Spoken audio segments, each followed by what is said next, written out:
આજે છે રવિવાર એટલે સ્ટાફને રજા હોય અને આપણે જાત મહેનત કરવાની હોય. સ્લીપ કાઢી અને હવે પ્રોડક્ટનું સ્ટીકર લગાવી છે. હવે અમારે તો આ રીતનું હોય, બીજા ઓનલાઈન વાળા કઈ રીતનું કરતા હોય આપણે આઈડિયા નથી. અમે આ રીતના છે ને એડવાન્સમાં આખા રેક ભરેલા હોય, જેટલી પ્રોડક્ટ આપણું રેગ્યુલર હાલતી હોય ને એ બધી, અને પછી એનો એક મેપ બનાવેલો હોય કે કઈ પ્રોડક્ટ ક્યાં પડી છે.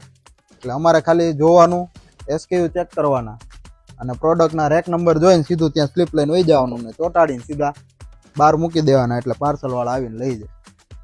રેક સિસ્ટમ તમે પ્રોપર રીતના સેટ કરો ને તો મસ્ત તમારે પેકિંગ થાય ને કોઈ દી કાંઈ ભૂલ ન પડે. કોઈ નવો માણસ આવ્યો હોય ને એ અટવાય નહીં, એને ખાલી આપણે નંબર જ આપવાનો કે રેક નંબર અહીંયા B01 છે, ત્યાં આ વસ્તુ પડી હોય છે, એટલે એ જ વસ્તુ હોય નહીં. એટલે નવો કોઈક સ્ટાફ આવે ને એને ઈઝી પડે. એટલે આવું કંઈક ટ્રાય કરો તો સ્માર્ટ વેમાં તમે ઓનલાઈન બિઝનેસ કરી શકશો. અને તમારે વધારે ઇન્ફોર્મેશન જોતી હોય તો મને ફોલો કરી દેજો, ડિટેલમાં વિડીયો હું તમને આપીશ.